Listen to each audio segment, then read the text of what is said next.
So, if we're being completely real and honest, how many of you have ever scrolled through social media, or have you ever scrolled through social media and then by the time you were done, you were so depressed or feeling so dejected or less than or unworthy, or like things just aren't right in your life? Hello, it's me. Well, I think we've all been there. If not today, then at some point we saw somebody's reel or somebody's story or somebody's post that had us feeling less than. Well, today's topic is going to address how comparisons steal your joy, especially in this age of social media.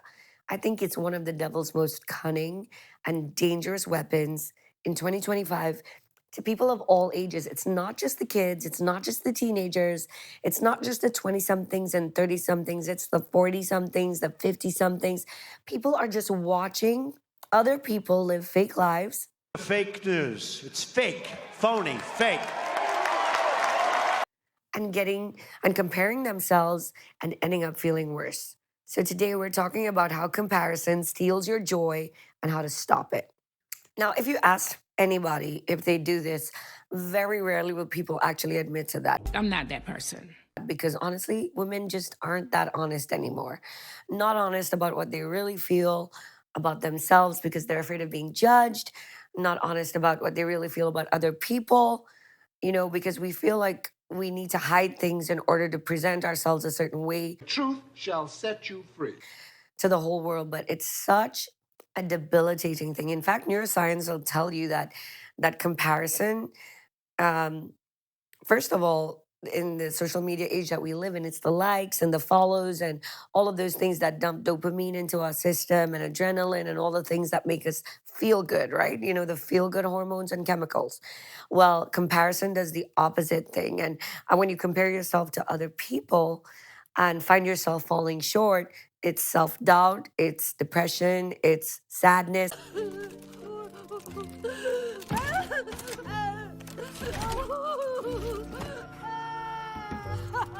and all of those other things that we have to deal with. So today, I felt like it's such a big deal, especially since it's so easy. And when your algorithm figures out that you looked at something and it doesn't really know that it made you feel crappy about yourself, it will keep adding more things just like that. This is the worst. So all of a sudden, you're comparing yourselves to unrealistic and most of the times fake representations of people's lives. I remember when Instagram now became a thing. Yes, I am that old. And I'm as old as MySpace, okay? I was there. I lived through the MySpace era. I had a MySpace. And for those of you who don't know what I'm talking about, forget about it. Um, but I remember when Instagram happened, and all of a sudden, it was quick things and short bursts of information and pictures of people on vacation. It's like everywhere you look, people were going on vacation.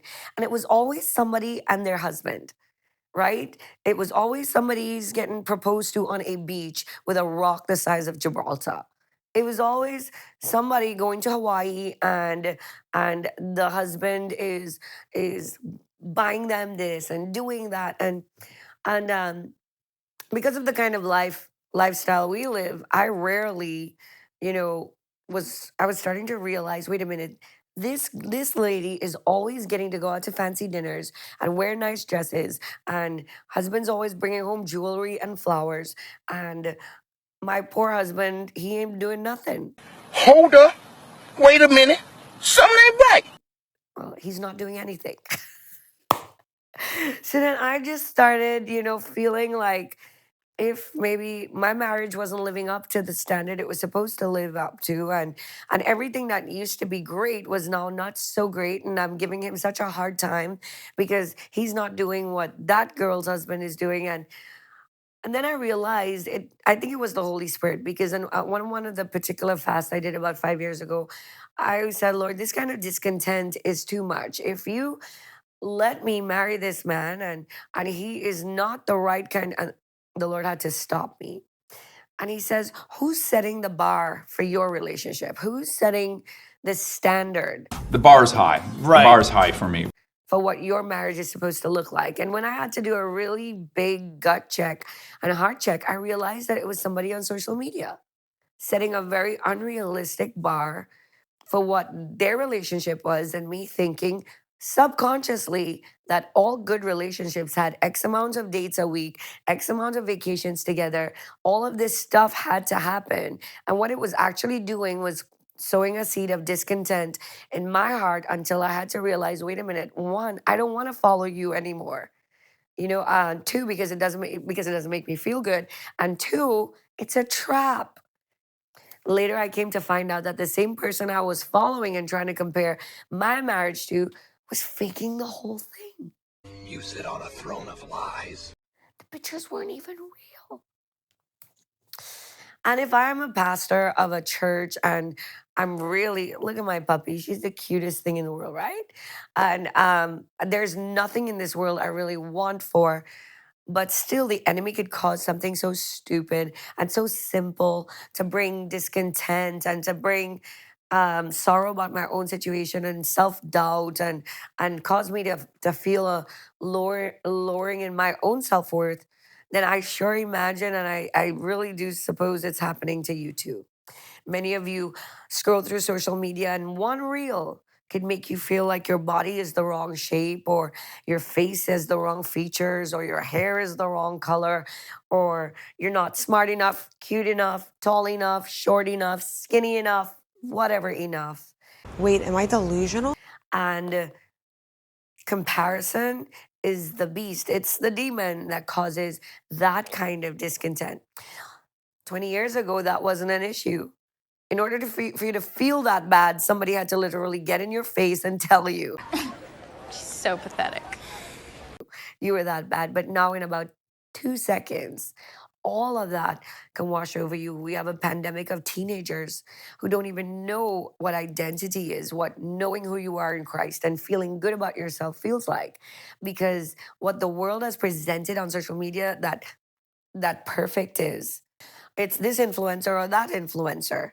You got to be 18, living with your boyfriend, making $1 million a month, or else your life sucks. Thanks for ruining my life. When the truth is, that's unrealistic. Real human beings and people with ordinary lives, or lives that are great ordinary lives, do not do those kinds of things. And so we have young ladies who feel like unless they can achieve those things, that they're less than good. So I believe it's the moms, it's the grandmoms, it's the aunties, it's those of us like you and I who have to set an example for the younger women and let them know that exactly who God made you is exactly who you're supposed to be. You're so amazing. And not only that, there's nobody in this whole world who can be you like you can be you. Anybody else you try to be, you'll just be a cheap copy. So listen to this verse, okay? This verse is gonna really like. I bet you didn't even know it was in the Bible. Hear this: 2 Corinthians 10 and 12. But they, measuring themselves by themselves and comparing themselves among themselves, are not wise. Whoa. Do you see that? It literally says that when you start comparing yourself with other people and themselves among yourselves, it's stupid.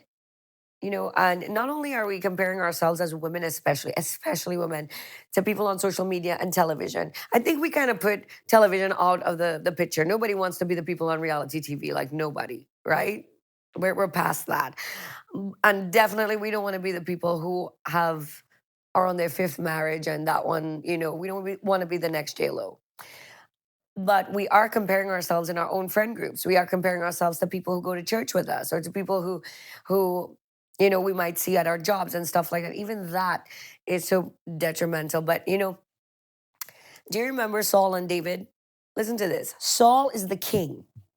David is a kid. And Saul is comparing himself to David and jealous. That's crazy. People are saying things like, oh, Saul has slain his thousands and David his 10,000s. And instead of Saul saying, you know what? If God has anointed this child or this young man to take the place after me, then it would be in his best interest and mine for me to take care of him, to promote him. And instead of trying to kill the guy, why don't I just teach him everything I know about being king? Why don't I pour into him and encourage him? But instead, Saul got jealous, started comparing himself, and tried to kill David, and eventually lost the throne. His whole lineage lost the throne of Israel because of comparison and jealousy. Why are you the way that you are? Here's a question for you. And it's not for you to answer out loud, or you can write it in the comments, which would be the best thing, because I think for this particular topic, if you're brave enough, you've got to be brave enough. If you're a coward, it's not going to work for you. But if you're brave enough, answer this in the comments and maybe engage somebody else who might have had the same issue. Do you hear her?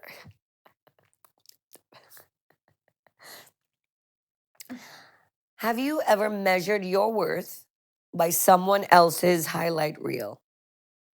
You did it. I didn't. You did it. Think about it for a second. Have you ever measured your own worth by somebody else's reel? Have you ever? No, right off the bat, honestly, I can't really think about it. But sometimes the comparison doesn't only go that way. Sometimes I see people do certain things and I think to myself, oh boy, thank God I'm not doing that. Or I see some people do that, something else, and I say, oh, I wish I was doing that. Or why didn't I think of that first? Or, must be nice or something like that. And, I've learned though that if consistently somebody's social media does that to me, I unfollow them. I don't want to see it, especially if it's going to trigger that kind of emotion in me. I'm in a glass case of emotion. There are some people that I'm glad you're happy. I just don't want to see it all the time. Do you guys know what I'm talking about? Is it only me? I'm glad you're living your best life now. Just not so interested in seeing it right in front of my face all the time. Even if I'm not jealous of you. Dude, don't tell me about that. Even if I'm not comparing myself to you. It just does something negative for my spirit. I gotta unfollow you. And this is what I want to tell you. If you're stalking your ex, if you're out there trying to see where they're going, oh my gosh, I smell flesh burning out there, ladies. Oh, snap. This is getting interesting. Get off their social media. Don't do that. Don't try to see what they're doing. Who are they with now? What they did, what are they wearing? Are they fat now? That's not your business. Right? If something is provoking you to anger, provoking you to jealousy, provoking you to self comparisons, or even, thinking less of yourself and self criticism, don't follow that. I'm erasing you and I'm happy. Unfollow them and save your mental strength. It's wisdom to not do that kind of thing, to not allow those things in your eyes and in your ears so that you eventually feel worse. Last Friday night, I got to speak to the young people on identity. And even while I was speaking to them, and these notes are their notes, but I thought to myself, how are teenagers, how are kids supposed to have a sense of identity when the moms and the grandmoms and we don't have a sense of identity? Wait a minute. Who are you? When we're always having to reinvent ourselves in order to feel like we matter. I watch people out there who walking around in crop t-shirts and yoga pants. And I mean, you can wear what you want, but some of us, we just have no business. I mean, we shouldn't. I don't know about this.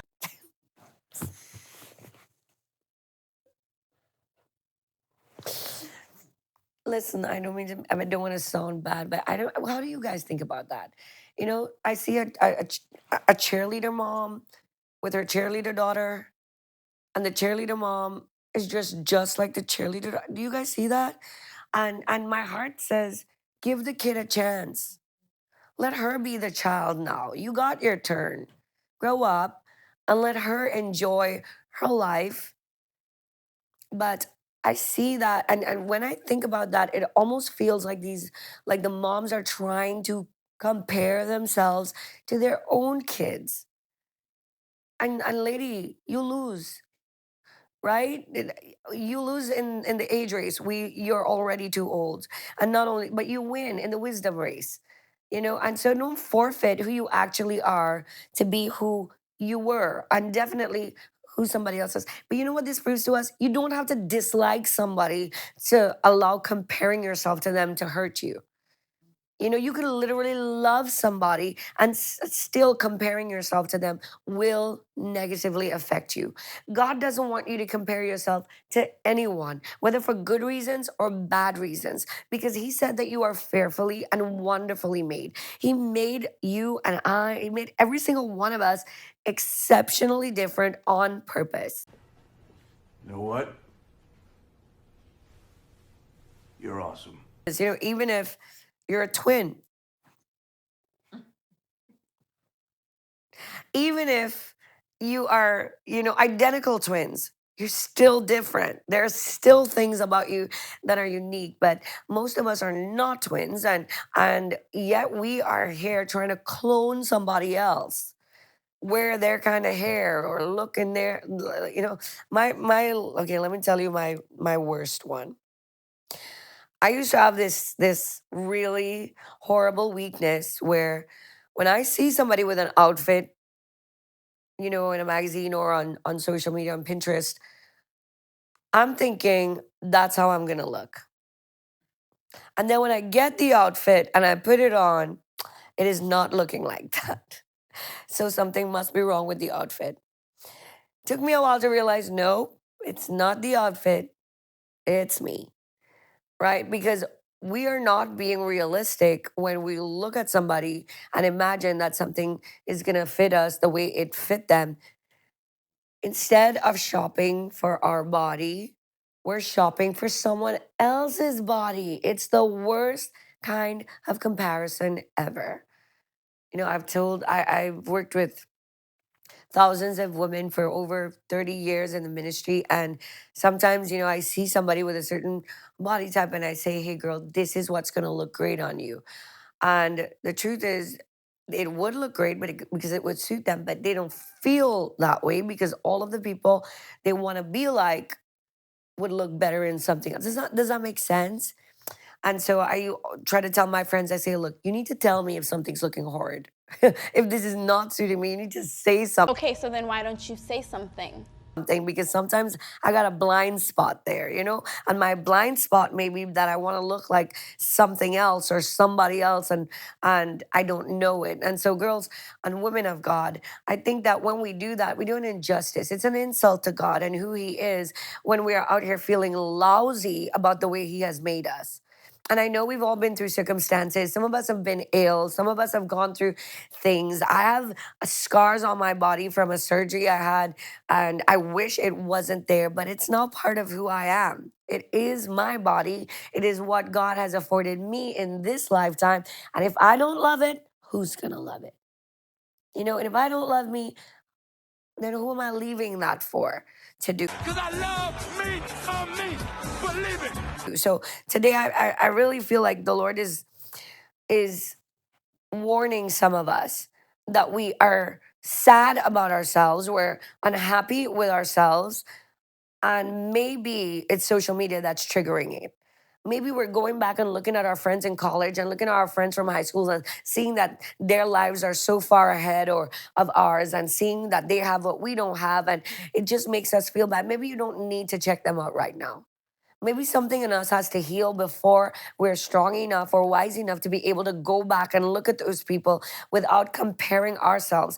Sometimes we're so busy watching everybody else, Why are you so obsessed with me? we forget to be grateful for what we have, what we've been given. And being happy about what you have is not about somebody else being jealous of it. Why has that become a thing? Nobody wants to be me. No, but I want to be me. And this is what God is saying. He's saying, when you think about it and the way we think as women, until somebody says, oh my gosh, I wish I could do that like you, we almost can't feel good about it. Or unless somebody says, oh my gosh, I wish my legs looked like that, then we don't feel good about our legs. And the minute we have to feel good because somebody else is not as good, that's not about identity. Don't ever do that again. That's about putting somebody else down. If our feeling good depends on someone else feeling worse, then that's not about knowing who we are in Christ. That's when our worth depends on someone's lack of worth. And that's once you get that in your spirit, then you realize in any circle, in any room you walk into, that you don't have to be anybody else. Now, here's full disclosure. I was born in a country where into a culture actually where the lighter your skin, apparently, the prettier you were, right? And that was a long time ago. I'm 50, so well, almost. Inconceivable.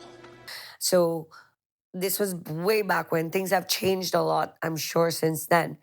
But I remember in elementary school, you could be crazy as a jaybird, but if you are very, very fair, somehow, people thought you were cute or whatever. And and then I saw people would do things to their skin and try to look fairer or things like that. Or my dark friends would say, what kind of creams are you using? And my fair friends would think they were better than the rest of the kids. And it was just the creepiest. I don't know if it was creepy then, but I could never wrap my hands around my mind around it because um, I even then I couldn't understand. So it doesn't make sense. If your nose is cute and your eyes are beautiful, why does your skin even matter? And by the way, my idea of a cute nose and your idea of a cute nose might be very different, right? But that negative self image that I felt from people sometimes would put me in a room and I would completely disappear. I couldn't find myself. I just wanted to be where nobody could see me. I don't know if anybody can identify with that. In a class of 36 kids, I just wanted to be the one that you didn't see. I want to blend in so bad, I would have given anything to just disappear. And that was in school. And then I would go to church and it would be the complete opposite. Because in church, I'm singing and I'm dancing and I'm leading this and doing that and so important and feeling like very worthy and stuff like. And then I'd go back to school and feel like nobody and feel missed and feel ignored and feel like I had to do extra to even be acknowledged in a room. And I remember going to college and when God broke that out of me. And it didn't take a deliverance of 3 hours and vomiting. And it didn't take me um, having a lecture from somebody who knew better. It just had to had to come to the point where I was so exhausted of not liking who I was. I'm tired of that. So tired of trying to become something that I wasn't comfortable being. That I decided, you know what, Lord? I'm just gonna like what I am. I'm just gonna fall in love, not just with you, but I'm gonna fall in love with me. And you might say, well, that's self love and self care. Nope, it's the opposite. In my life, it became God love and God care. It became, oh God, you did such a great job when you made me. And I might not be everybody's cup of tea, I might not be everything everybody ever wants, but I'm what you want. And I think it was like if I can remember the exact class I went into, and I tell this story often.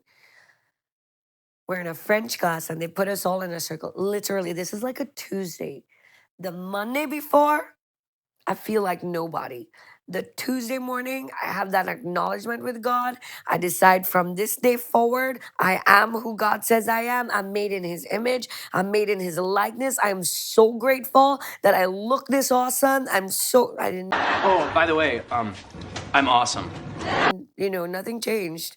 It just changed my mind.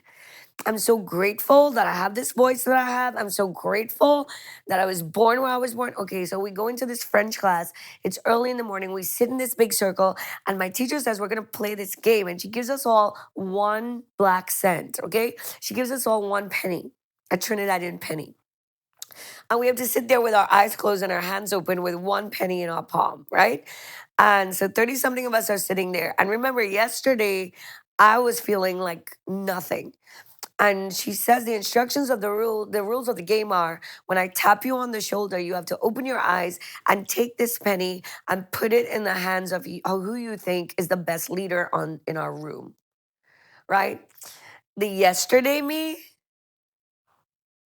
would have thought, well, I know I'm not getting a penny. And by the time I'm done, this penny is going to go in that girl's hand. I already knew who I was picking because her daddy was the Chief Justice of Trinidad and Tobago.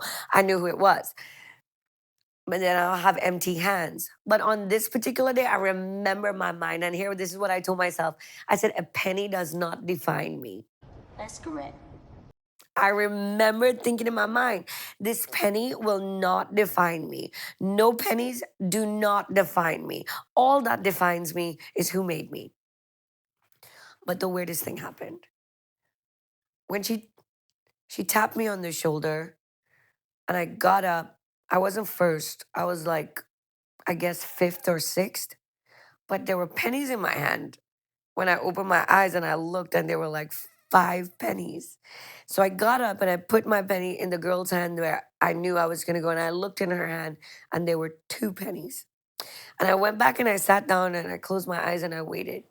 And do you know, by the time the class was done, I had over 20 pennies in my hand. Nobody in the room was shocked except me. I was like, what just happened? I still don't know what just happened. I really don't.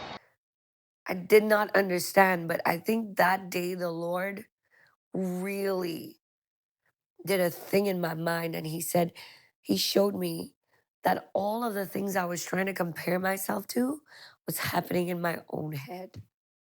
And I had to free myself from that kind of bondage. And I think it's a trick of the enemy because if it could keep you pushing yourself down, nobody in the world can bring you up. Nobody in the world can set you free from that. Okay, I know I've gone on and on, so let me finish. I try to put these in numbers so that we would be short and sweet, but I can't tell you what it is without telling you how to fix it. I need help. So, the first thing I want you to do is know what your triggers are, write them down, right? If you know you feel you need to compare yourself to richer people, then that's a trigger. To people with great marriages, that's a trigger. Some of you are like, I need 5 pages, Pastor Sharo, and 100 numbers. But the main ones, the ones that really make you feel sad or make you feel like less than yourself. And when you write the triggers down, and don't just write them down, because writing really only does so much. You have to take each one of them to God in prayer, right? So God, apparently I have a thing when I see people with their kids. This used to be me too. I get sad when I see people with children or I see people with families that are huge because that's my favorite thing. I love huge, huge families, but I didn't marry into a huge family, and it used to make me sad. And so I wrote it down and I gave it to God. God, another trigger for me is when I see people with blah, blah, blah. When I see women who have made it in business or whatever it is, or people who that actually finish law school, whatever it is, you write that down. It's a trigger and you take it to God. The second thing, purge your socials. Go through and unfollow who you need to unfollow, clear up your algorithms, go and erase your history, your viewing, and start over and put the things that promote your good feelings. Put the things that cause you to worship and cause you to praise and cause you to be happy. Put politics if you get excited about it, right? But not the bad things, not the things that trigger you. The next thing, find somebody else, a friend of yours, and encourage her without a comparison. Stop caring what people think about you. So your compliment to her is, I wish I had your butt. No, that's not the compliment, right? Because we know what that is saying. That's actually saying, I think you're better than me. And the only reason why you have worth is because yours is better than mine. That's not the way you compliment, right? You're going to compliment somebody and you're going to just tell them, encourage them without a comparison. It's tough, right? Because we've grown so used to putting somebody down to exalt somebody else. But just encourage somebody without a comparison.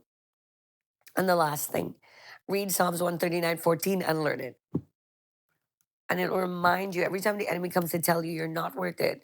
You say, well, I hear what you're saying, but I don't believe I'm not listening to you. You're crazy. it because I already know that I'm fearfully and wonderfully made. And try it. I mean, if you shift your mind and your heart about you first, you know what happens? It's the craziest thing.